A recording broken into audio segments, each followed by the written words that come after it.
नमस्कार, म टेकनारायण भट्टराई। पावर न्यूजमा स्वागत छ। हप्ताको 3 दिन प्रसारण हुँदै आएको पावर न्यूज अब हप्ताको 5 दिन आउनेछ। सोमबारदेखि शुक्रबार हरेक दिन बेलुका 7:15 बजे यही बेला। यो कार्यक्रम हेर्न मन पर्छ भने याद राख्नुहोला, शनिबार र आइतबार बाहेक हरेक दिन अब हाम्रो भेट हुनेछ। अर्को साताबाट अर्थात् साउन 11 गतेबाट हप्ताको 5 दिन कार्यक्रम बज्नेछ। यसै गरी म लाइभ उपस्थित हुनेछु। दर्शकवृन्द, बर्सातको यो बेला छ। सुरुमा आज छाताको कुरा गरौँ। छाता,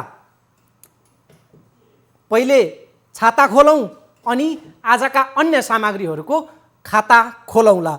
नेपाली नेताका लागि, हाम्रा नेताका लागि उघारिएको छाता का यी ताजा र शानदार पछिल्ला हामीले दृश्यहरू हेर्नेछौँ। रोचक छन् ती दृश्य। पुराना छाता काण्डको पनि चर्चा आज हामीले गर्नेछौँ र छाताको यो प्रसङ्ग गएर भारतीय प्रधानमन्त्री नरेन्द्र मोदीसम्म जोडिनेछ र भारतमै पुगेपछि त त्यहाँको यति बेलाको सनसनी र हङ्गामा मच्चाएको फोन जासुसीको मामला छुटाउने कुरै भएन। मोदीको फोन जासुसी लिस्टमा दिल्ली स्थित नेपाली राजदूत र एकजना पूर्व नेपाली पत्रकार समेत परेका छन्। के हो यो खास जासुसी फोन मामला, बुझिने गरी आज हामीले चर्चा गर्नेछौँ।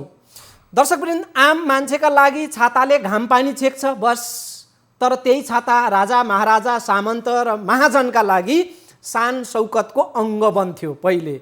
यो अलि पहिलेको कुरा, तर अहिले त व्यवस्था फेरियो। राजा रजौटाको ठाउँ नेताले लिएका छन्। के व्यवस्था फेरिएसँगै छाताको गरिमा पनि घट्यो त? छैन। हाम्रा नेताले छातालाई शिर चढाएर राखेका छन्। छाताको कति पनि शान खस्किन दिएका छैनन्। छाता आज पनि भिआइपी संस्कार र सङ्गतमै शोभायमान छ। आम मान्छेका लागि पो यो नाथे छाता हो, तर त्यही छाता जब नेताको सङ्गतमा पुग्छ र छारिदिन्छ, उसको ठाँटमाट, तडक भडक र मानमनितो नै बेग्लै हुन्छ। वर्ग विशेष अनुसार छाताको फरक फरक महत्त्व छ। छाता त एउटै हो, तर यसको वर्गीय चरित्र बडा अनौठो छ। एमाले बैठकमा नेता र छाता सम्बन्धका दृश्यहरूको रिपोर्ट हामीले अब पहिले हेर्नेछौँ। छाता महात्म्यको यो त बस सुरुवात मात्रै हो, आगे धेरै बाँकी छ। रिपोर्ट। नेकपा एमालेका अध्यक्ष केपी शर्मा ओली सुरक्षाका अगुवा पछुवा गाडीहरूसहित बैठकस्थल पुगेका थिए। गाडीबाट झरेपछि दर्जन बढी सुरक्षाकर्मीबाट घेरिएर उनी बैठक कक्षतर्फ अघि बढेका थिए। नेपाल प्रहरी र सशस्त्र प्रहरीको पोसाकसहित सुरक्षाकर्मी र सुटबुटमा सजिएका निजी सुरक्षा गार्डहरूको घेरामा ओलीलाई बैठक हलको ढोकासम्म पुर्याइएको थियो।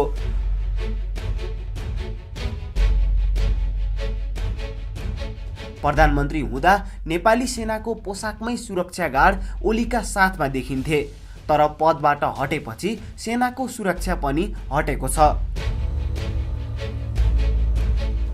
बहालवालालाई मात्रै सेनाको सुरक्षा गार्ड उपलब्ध हुन्छ।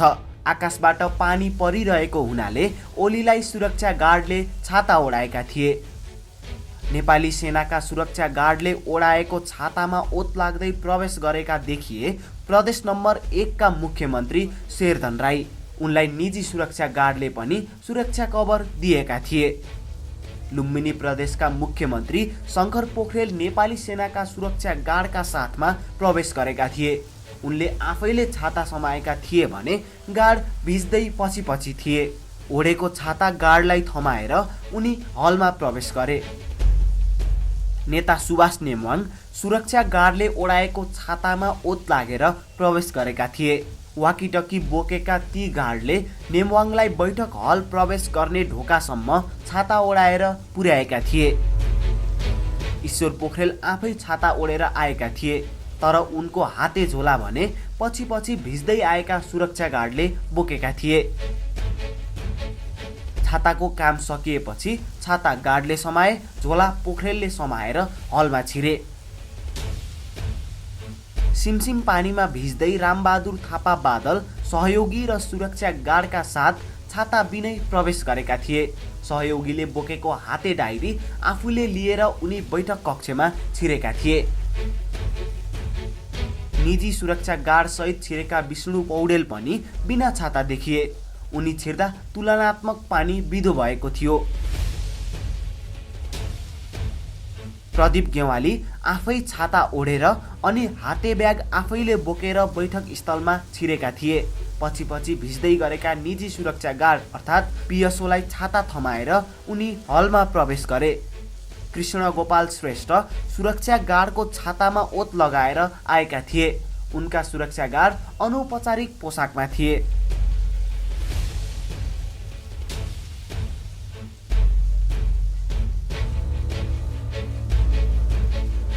नेत्री शिवमाया तुम्बा हाम्फे महिला अङ्गरक्षकले ओढाएको छातामा ओत लागेर बैठक स्थलमा प्रवेश गरेकी थिइन्।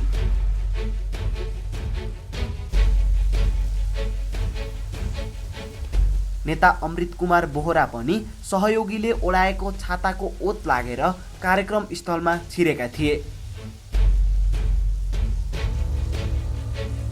हेरौँ बैठक हल बाहिरका थप केही दृश्यहरू।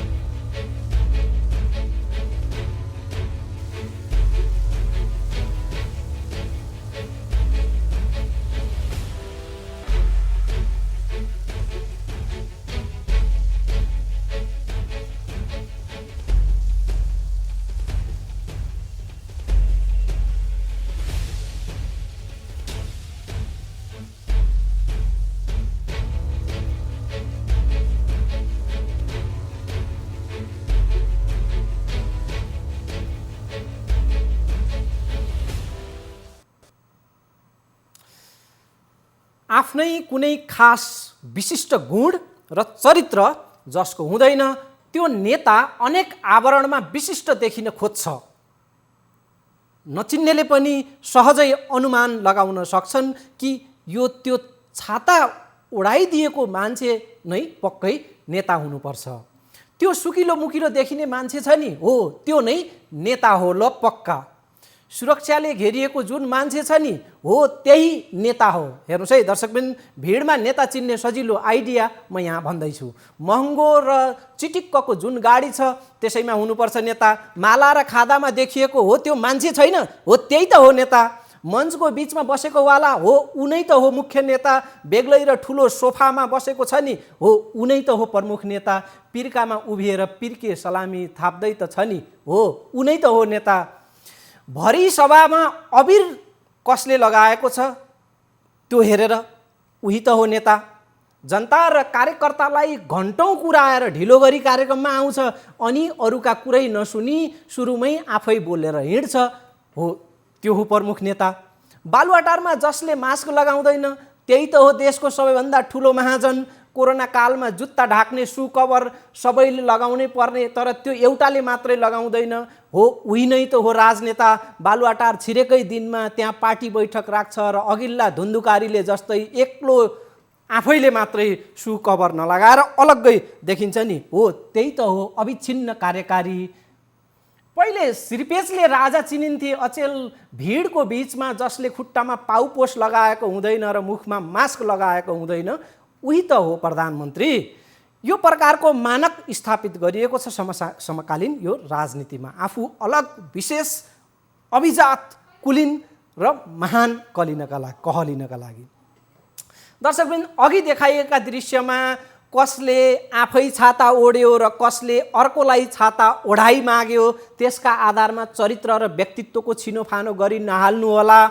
मेरो जोरदार आग्रह यो छ कि यी दृश्य हेरेर व्यक्तिगत तहमा जाँदै नजानु होला। यी त बस प्रतिनिधिमूलक दृश्यहरू हुन्। त्यसमा पनि यो एमाले बैठकमा केही नेताहरू छिर्दा पानी बिदो भएको थियो, कतिपयलाई छाता ओढ्नै परेन, कतिपय दृश्य क्यामेरामै छुटिसके। त्यसमाथि कतिपय नेता खुङखार चतुर छन्, क्यामेरा देखेपछि एउटा चरित्र उघार्छन्, असलमा अर्कै चरित्रका हुन्छन् ती। कतिपय नेता लप्पन छप्पन जान्दैनन्, सोझा हुन्छन्, उनीहरू नै संयोग र परिबन्धको शिकार बन्छन् र गलत प्रचारमा पनि उनीहरू आउँछन्, शिकार बन्छन् त्यसरी। त्यसैले यहाँ कसले आफैले छाता, झोला, डायरी बोक्यो र कसले अर्कालाई बोकायो त्यसकै आधारमा उसको व्यक्तित्व ठहर गर्न हतार यदि गरियो भने त्यो परिपक्व नहुन सक्छ। तर यी दृश्यको सार खिचेर एकमुष्टमा भन्न सकिने कुरा चाहिँ के हो भने हाम्रो राजनीतिक नेतृत्व सामन्ती संस्कारले भयङ्कर ग्रस्त छ, ढोङ्गी छ, विलासी छ। राजा महाराजादेखि रजौटा र सामन्तहरूको विरासतमै उनीहरू जान अनजानमा ढलिमली खेल्दैछन्। व्यवस्था फेरिएको हो, अवस्था त पक्कै फेरिएको छैन। त्यसैको समूल प्रमाण मध्येको यो त एउटा केवल अंश दृश्य मात्रै हो, त्यो पनि एउटा पार्टीको मात्रै। छाता ओढाएको विषयमा पनि यति ठुलो रोइलो भन्ने पनि कसैलाई लाग्न सक्छ। यो विषय हामीले ठुलो र सानो बनाउन खोजेको पटक्कै होइन। के मात्रै स्मरण गराउन खोजेको हो भने हिजो यिनै नेताहरूले यस्तै दृश्य र संस्कारको विरोध गरेर सामन्ती राज्य व्यवस्था उल्टाएका थिए। सिरपेच र छातालाई अहिलेका यिनै नेताहरूले, कार्यकर्ताहरूले देखि सहन्नथे। गाउँका मुखिया र सामन्तदेखि अड्डाका हाकिम र दरबारका भाइ भरदार हुँदै राजाले ओढेको छाता यिनै नेताका लागि असमानता र आडम्बरको प्रतीक लाग्थ्यो। उचनिच र वर्ग भेदको मानक थियो यही छाता। हामीले त केवल झस्काउन मात्रै खोजेको हो, सम्झाउन मात्रै खोजेको हो। हेलो आदरणीय नेतागण, हिजो यही संस्कारको खेदो गर्ने तपाईहरू आज त्यसकै शिकार कसरी हुन सक्नुभयो? यो कसरी शोभायमान र सम्भव भयो? कुन तर्कको जामाले ढाक्ने होला अन्ततः उही संस्कारमा आफू पनि यसरी चुर्लुम्मै डुबेपछि? के छ यसको आइडिया, यसलाई डिफेन्स गर्ने? अरूले गरेको बेठिक, आफूले गर्दा ठिक ठहर्ने त्यो सूत्र के हो नेताज्यू भनेर बस सोध्न मात्रै खोजेको हो। राजा रजौटा र सामन्त, साहु महाजनले अरूलाई दास बनाए। अभिजात वर्गको हालिमुहाली चल्यो देशमा। जनता गरिब तर मुठ्ठीभर वर्गको चरम भोग विलास चल्यो। त्यसलाई निस्तनामेट पार्नुपर्छ भन्या होइन। अनि हिजोका ती क्रान्तिकारीहरू स्वयं कसरी सामन्ती संस्कारको सङ्क्रमणमा परेका होलान्? यो विषय चर्चायोग्य होइन र? हामीलाई लाग्यो दृश्यमै जब चरित्र यसरी उत्रिएको छ भने बहस किन नछेड्ने? फेरि सिजन छ छाताको, वर्षाको। दर्शकवृन्द, यी दृश्य एमालेको बैठकमा जुर्यो, तर ठ्याक्कै उस्तै चरित्रधारी नेताहरू काङ्ग्रेस, माओवादी, राजावादी, जनता समाजवादी, क्रान्तिकारी जे नामको पार्टी उठाएर हेर्नुहोस् उही पार्टीमा भेटिन्छन्। त्यहाँ नेताको यो प्रकारको चरित्र। कम्युनिस्ट र त्यसमा पनि अझ पछिल्ला क्रान्तिकारी मै हुँ भन्नेहरूकै संस्कार र चरित्र अभिजात वर्गमा रूपान्तरित भएको छ, कुलीन वर्गमा रूपान्तरित भएको छ। यही मौकामा जोडी पनि हालौँ दर्शकवृन्द। खबर के छ भने देउवाले, नवनियुक्त प्रधानमन्त्री शेरबहादुर देउवाले आफू सरकार बनेसँगै, देउवाको सरकार बनेसँगै अब यो सरकार प्रचण्डका लागि कम्फर्टेबल भयो र यति बेला प्रचण्डको ठाँटमाट र साजसज्जामा स्तरोन्नत भएको छ। नयाँ सरकार बनिसकेपछि नियम विपरीत उनको सुरक्षा तैनाथी बढाइएको छ। इसारा के हो भने राजावादी र काङ्ग्रेसलाई समेत पछि पार्ने गरी कम्युनिस्ट नेताहरू भोगविलास र सामन्ती संस्कारको आदी भएका छन्। बालकोटमा ओलीका आलिशान 2वटा बङ्गला छन्। उनले उपभोग गरेको सेवा सुविधा अनि राजकीय सुसार अर्को जो कोही नेताका लागि डाहा लाग्दो छ, पदमा हुँदा होस् या अहिले नहुँदाको अवस्थामा। प्रचण्डले भोगचलन गरेको ठेकेदार निवासदेखि उनका हर प्रकारका कुलीन वर्ग सुलभ जीवनयापन र गतिविधिलाई हेर्नुहोस्। शेरबहादुर देउवाको त झनै कुरै गरी साध्य छैन। झलनाथ खनालको आलिशान महल छ, तर उपचार खर्च राज्यले बेहोर्ने वचन देउवाले भर्खरै फोन मार्फत खनाललाई दिएका छन्। धनधान्य नेतामाथि यस प्रकारले हामीले रिस गर्न खोजेको चाहिँ होइन। नेताका नाम लिँदा अरू थुप्रै नाम जोड्न सकिन्छ। जम्मा के मात्रै हो भने जनताको खस्कदो स्तर र नेताको उकासिदो जीवनयापनको यो रहस्य के हो? समस्याको जड यही सवालभित्र छिपेको छ। हाम्रो निरन्तर प्रयास यसमै केन्द्रित छ दर्शकवृन्द। राणाबाट राजामा, राजाबाट पञ्चमा, त्यसपछि कथित सुधारिएको राप्रपा र काङ्ग्रेसमा, झनपछि एमालेमा र अहिले आएर माओवादीमा सामन्ती संस्कार अविच्छिन्न संरक्षित हुँदै आएको छ। पार्टीका नीति सिद्धान्त र नेताका भाषण जति सुधारिएको लवज र भाषा शैलीमा पस्किए पनि नेताको संस्कार करिब उस्तै छ। यो रिपोर्टमा थप हेरौँ छाता संस्कार। यसअघि प्रधानमन्त्री हुँदा शेरबहादुर देउबालाई अर्कैले छाता ओढाइदिएको तस्बिर निकै भाइरल भएको थियो। आफ्नो छाता आफै ओढ्न सक्ने प्रधानमन्त्री यो देशले कहिले पाउला भन्दै त्यो तस्बिरले सामाजिक सञ्जालमा निकै चर्चा पायो। पूर्व प्रधानमन्त्री झलनाथ खनाल चुनावमा मतदान गर्न अर्कैले ओढाएको छाताको ओत लागेर पुगेका थिए। उनकै अगाडि एक वृद्ध आफै छाता ओढेर लाइनमा थिए। आम नागरिक र नेता बीचको अन्तर भन्दै त्यो तस्बिरले निकै चर्चा पाएको थियो। 2067 सालको काङ्ग्रेस 12औं महाधिवेशनको मञ्चमा दायाँ बायाँ देउबा र पौडेललाई राखेर बीचमा छाता ओढेका प्रचण्डको तस्बिर पनि निकै चर्चामा थियो। यो तस्बिरको चर्चा तब भयो जब सभापतिका दुई प्रतिस्पर्धी मध्ये पौडेलले आफ्नो फेसबुकमा देउबा देखिएको भाग काटेर आफू र प्रचण्ड मात्रै देखिने गरी त्यो तस्बिर पोस्ट गरेका थिए। प्रचण्ड प्रधानमन्त्री हुँदा तात्कालीन गण्डकी अञ्चल प्रमुख पार्वती थापाले प्रचण्डलाई ओढाएको छाताको यो तस्बिर निकै चर्चित बन्यो। प्रचण्ड डोल्पाको सदरमुकाम दुनैमा आयोजित डोल्पा महोत्सवको उद्घाटनपछि पोखरा आउने क्रममा पोखरा विमानस्थलमा पानी परेपछि थापाले छाता ओढाई विमानस्थलको विशिष्ट कक्षतर्फ लैजाँदै गर्दाको यो तस्बिर उपर नेता गणतन्त्रवादी तर संस्कार सामन्ती भन्दै आलोचना भएको थियो। माधव नेपालले भाषण गर्दै गर्दा अरू कसैले उनलाई छाता ओढाइदिनु परेको भनेर यो तस्बिरमाथि पनि आलोचना बर्सिएको थियो। बिमस्टेक सम्मेलनमा काठमाडौँ आएका म्यानमारका राष्ट्रपति मिन्टले आफै छाता ओढेको र छेउमा तत्कालीन रक्षा मन्त्री ईश्वर पोखरेललाई सुरक्षाकर्मीले छाता ओढाइदिएको यो तस्बिरले त तहल्कै पिटेको थियो। नेपालका नेता र विदेशका पाहुना बीचको फरक भन्दै यो तस्बिरलाई भाइरल बनाइएको थियो।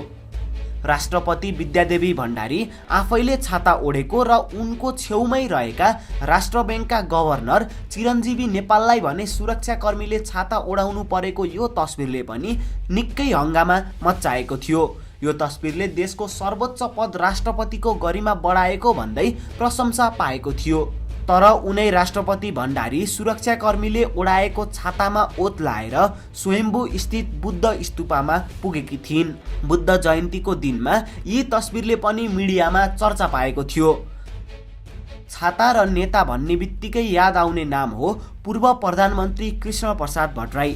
प्रधानमन्त्री पदबाट मुक्त भएपछि उनले टिनको बाक्सा, पानी खाने सुराही र एउटा छाता बोकेर बालुवाटारबाट पैदल निस्केका थिए।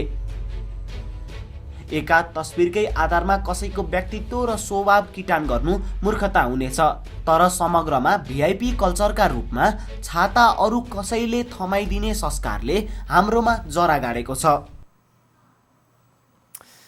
दर्शकवृन्द, अर्कैले छाता ओढाउँदा राज्यको सुविधा नेताहरूले लिँदा सुरक्षा घेरामा नेताहरू रहँदा नेताहरूको त्यस प्रकारले आलोचना गर्नै पर्छ त?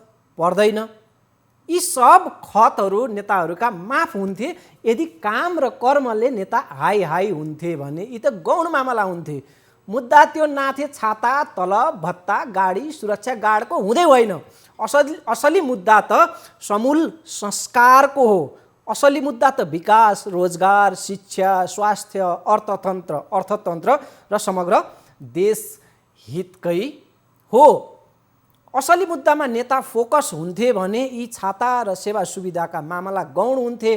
तर अवस्था के छ भने छाता समेत अर्कैले ओढाइदिनु पर्ने, ढुकुटी राज्यको स्वाहा पार्ने, अनि देश हित होइन पार्टी र गुटका लागि मरिमेट्ने। यस कारण नेताहरूका विलासिता जनतालाई निकै बिझाउने मामला बन्ने गरेको छ।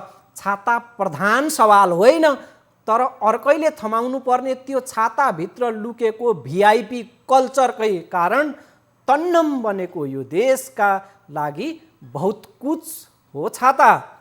भारतमा पनि ठिक यति नै बेला छाताको बहुत कुछ मामला चलिरहेको छ र ती प्रसङ्ग हामीले एकछिनमा जोड्नेछौँ।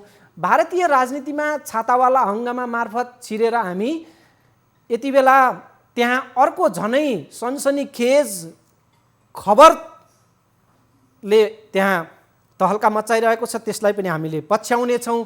त्यो के हो भने भारत सरकारले आफ्ना विरोधी दल, आफ्नै मन्त्री समेत र आफ्ना कर्मचारी, कुटनीतिक नियोगदेखि पत्रकारसम्मको जासुसी गर्न फोन ट्यापिङ गर्दै आएको खुलासा भएको छ।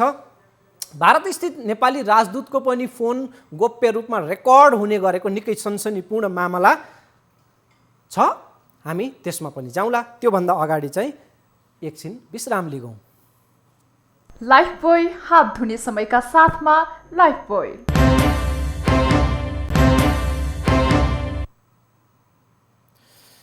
दर्शकवृन्द, मनसुनको यो सिजन छ। आज हामी छाताको कुरा गरिरहेका छौँ। भारतमा पनि यही बेला छाताको निकै चर्चा छ। त्यहाँको संसदमा मनसुन सत्र सुरु भएको छ। मनसुनलाई त्यो मनसुन सत्र संसदमा सुरु हुनुभन्दा अगाडि त्यहाँका प्रधानमन्त्री नरेन्द्र मोदीले छाता मार्फत त्यो मनसुन सत्रलाई व्यापक चर्चामा ल्याएका छन्। छाताको प्रसङ्ग भएको कारणले यो मोदीको छाता प्रसङ्गलाई पनि यहाँ जोडिहालौँ। त्यसपछि अर्को जासुसी फोनवाला मामला चाहिँ निकै महत्त्वपूर्ण छ, त्यसमा हामी यसपछि जान्छौँ। पहिले मोदीको छाता प्रसङ्ग। संसदको अगाडि प्रधानमन्त्री नरेन्द्र मोदी मिडियालाई सम्बोधन गर्न उपस्थित भएका थिए। पानी परिरहेको हुनाले मोदीले छाता ओढेर भाषण गरेका थिए।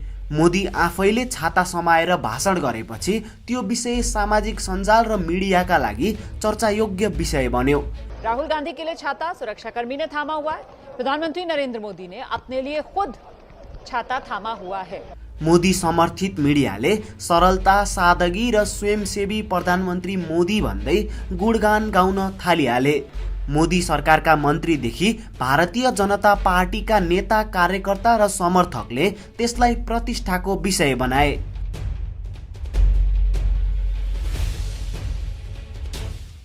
त्यो मात्र होइन, विपक्षी दल काङ्ग्रेसका सोनिया र राहुल गान्धीलाई अर्कैले छाता ओढाउँथ्यो, तर मोदी आफैले छाता ओढेर सरल स्वभाव प्रदर्शन गरेको भन्दै वाहवाही भयो। भाजपा कार्यकर्ता र मिडियाले यो मामलालाई भाइरल बनाए। त्यसको काउन्टरमा मोदी विरोधी खेमाले पनि यसअघि अर्कैले ओढाएको छातामा सजिएका मोदीका पुराना दृश्य उधिनेर पस्कियो।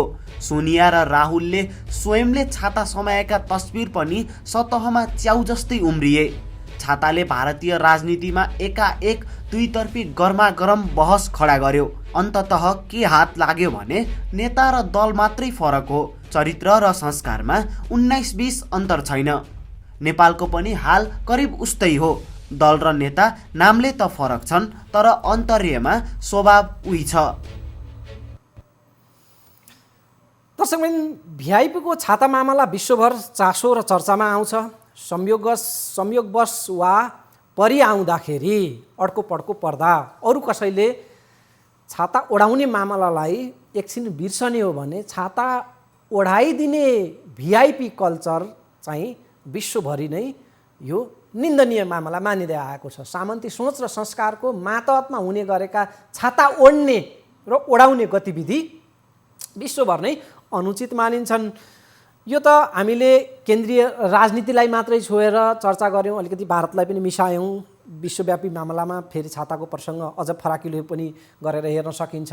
र नेपालकै सन्दर्भमा पनि प्रदेश तहमा, जिल्ला र स्थानीय तहसम्ममै छाता ओढाउनेदेखि पिर्के सलामी थाप्ने सम्मका हरकतले पदको गरिमा बढाएको छैन, बरु व्यक्तिको अहमता र भद्दा चाकरी प्रथाको पक्षपोषण गरिरहेको छ। पिर्के सलामीका चर्चा हामीले अलि अगाडि निकै फोटो मार्फत, भिडियो मार्फत, समाचार मार्फत हेरेका थियौँ।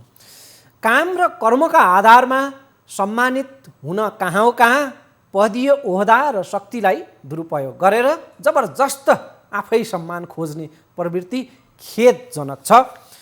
यस्तो प्रवृत्ति विश्वव्यापी रूपमै खेदजन्य मानिएको छ।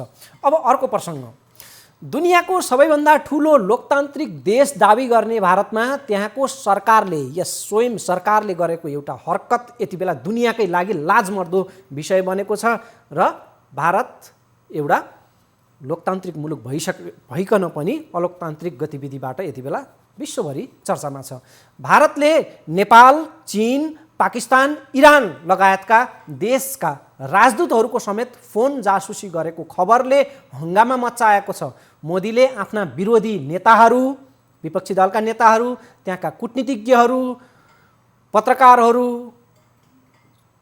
र अन्य मानवाधिकार कर्मी लगायत नागरिक समाजका कतिपय व्यक्तिहरूको, मानवाधिकार कर्मीहरूको र स्वयं आफ्नै कर्मचारीहरूको पनि त्यहाँका अनि गएर सुरक्षा अङ्गका अधिकारीहरूको समेत फोन ह्याक गरेर जासुसी गरेको खबर बाहिरिएसँगै भारतमा तहल्का मचिएको छ।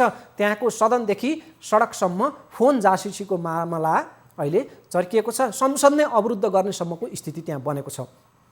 मोबाइल फोनमा जासुसी सफ्टवेयर पेगासस यो नाम हो, यसलाई घुसाएर मोदी सरकारले फोन ह्याक गरेको खुलासा भएपछि त्यसले ठुलै बवण्डर खडा गरेको छ। भारतमा इजरायलको सफ्टवेयर निर्माता कम्पनीबाट गोप्य रूपमा खरिद गरिएको पेगासस नामको जासुसी सफ्टवेयर मार्फत मोदी सरकारले फोन ह्याक गरेर गोप्य सूचना सङ्कलन गर्ने गरेको खुलेको हो। यही पेगासस सफ्टवेयर मार्फत विश्वका करिब 50,000 फोनको जासुसी गरिएको अनुसन्धानात्मक रिपोर्ट विश्वका थुप्रै देशका मिडियाहरूमा एकसाथ प्रकाशित भएको छ। अहिले भारत सरकारले करिब 300 फोन नम्बरहरूको सूची बनाएर जासुसी गरेको त्यो रिपोर्टमा उल्लेख छ।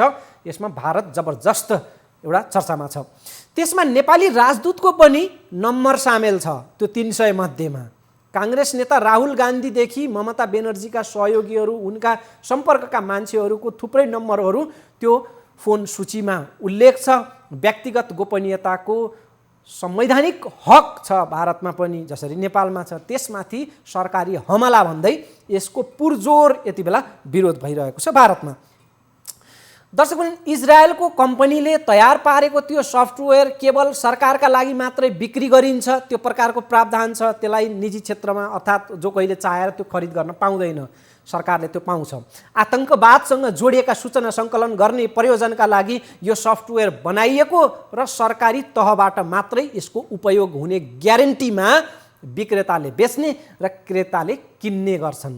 विश्वका अरू देशले पनि यो सफ्टवेयर किनेर उपयोग गरेका छन्। तर भारतमा भने आतङ्कवाद नियन्त्रणमा भन्दा पनि विरोधी दललाई तह लगाउने, विरोधी पत्रकारलाई ठेगान लगाउने अनि आफूसँग अलिकति नोकझोक चलिरहेका छिमेकी देशहरूलाई तह लगाउन त्यो प्रकारले प्रयोग भएको पाइएको छ र यो गम्भीर मामला भनेर यति बेला यसको विश्वव्यापी स्तरमै चर्चा निन्दा भइरहेको छ।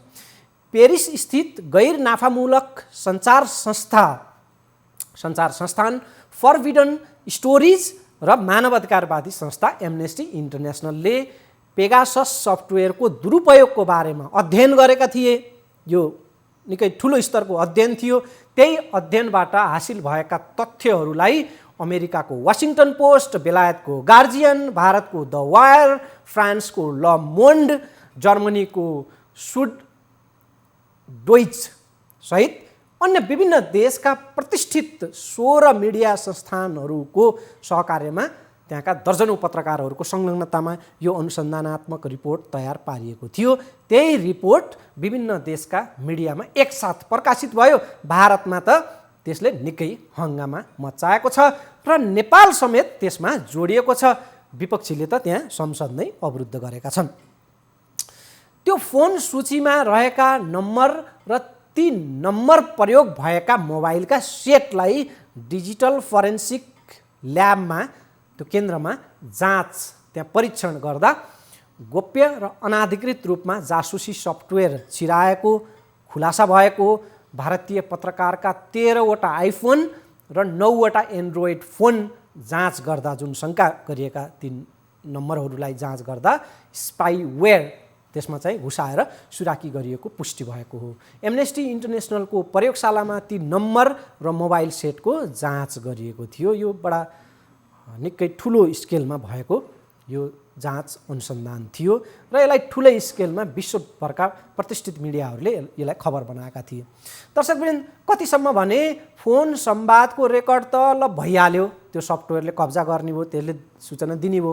त्यो मात्रै हो र त्यो फोनको क्यामेराबाट अटोमेटिक दृश्य खिचिने, लोकेसन पछ्याउने, कहाँ छ त्यो मान्छे, सम्बन्धित फोन बोकेको मान्छे त्यो पनि थाहा हुने, देखि उसको च्याट गरेका, उसले कुराकानी गरेका त्यसको हिस्ट्री पनि थाहा लाग्ने, उसले त्यहाँ त्यो मोबाइलमा के ब्राउजिङहरू प्रयोग गरेको छ त्यसको हिस्ट्री समेत जासुसी सफ्टवेयरले रेकर्ड उतार्ने र कसलाई चाहिएको हो त्यो उसलाई उपलब्ध गराउने अथवा मोदी सरकारले त्यसमा खेल्ने र त्यसका आधारमा आफ्नो विरोधीहरूलाई तह लगाउने आफ्ना रणनीतिहरू तयार गर्ने प्रकारले सरकारले त्यसको दुरुपयोग गरेको भनेर यति बेला भारतमा यसको व्यापक चर्चा छ। मोबाइलमा रहेका एपमा के गतिविधि भए त्यसको समेत रेकर्ड उतार्न सकिने त्यो जासुसी सफ्टवेयरको क्षमता छ। भारत सरकारले उक्त सफ्टवेयर खरिद गरेको वा नगरेको भन्ने चाहिँ स्पष्ट किटान गरेर कुनै प्रतिक्रिया दिएको छैन आधिकारिक, तर मोदी सरकारले आफूमाथि लागेको जुन यो जासुसीको आरोप छ यसलाई भने खण्डन गरेको छ। इजरायलको त्यो पेगासस निर्माता कम्पनीले सरकारलाई मात्र यो सफ्टवेयर बेच्ने गरेको र अहिलेसम्म 36 देशका सरकार तथा सुरक्षा एजेन्सी आफ्ना ग्राहक रहेको जानकारी दिएको छ। भारत उसको ग्राहक हो वा होइन उसले पनि खुलाएको छैन र खुलाउन नमिल्ने बताएको छ। भारतीय प्रधानमन्त्री नरेन्द्र मोदी सन् 2017 जुलाईमा इजरायल भ्रमणमा गएका थिए। त्यही बेला यो जासुसी सफ्टवेयरको डिल भएको हुन सक्ने अड्कल काटिएको छ। कतिसम्म भने मोदी सरकारकै 2 मन्त्रीको समेत यो जासुसी गरिएको त्यो लिस्टमा नाम छ। नेपाली राजदूतको समेत फोन ट्याप गरिएको मामलामा भारतस्थित नेपाली राजदूतावास र नेपाल सरकारको कुनै आधिकारिक प्रतिक्रिया अहिलेसम्म आइसकेको छैन। पहिले काठमाडौँमा रहेर पत्रकारिता गरेका नेपाली पत्रकार प्रशान्त झाको मोबाइलमा समेत जासुसी यो सफ्टवेयर प्रवेश गराइएको त्यो सूचीमा चाहिँ उल्लेख छ। झा चाहिँ प्रशान्त झा हिन्दुस्तान टाइम्समा राजनीतिक सम्पादकका रूपमा काम गरेका थिए पहिला। दर्शकवृन्द, अब जाँदै एकपटक फेरि पनि सूचित गराउँ कि हप्ताको 3 दिन प्रसारण हुँदै आएको यो पावर न्युज अब हप्ताको 5 दिनमा आउनेछ। 5 दिन सोमबारदेखि शुक्रबार हरेक दिन बेलुका 7:15 बजे अर्थात् यही समयमा। शनिबार र आइतबार बाहेक अब हरेक दिन शनिबार र आइतबार बाहेक यी 2टा छुट्टीका दिन बाहेक पावर न्युज आउनेछ। अर्को साताबाट अर्थात् साउन 11बाट हप्ताको 5 दिन हाम्रो भेट हुनेछ। हवस् त, आजलाई बिदा हुन्छु। अर्को श्रृङ्खलामा भेटौँला। नमस्कार।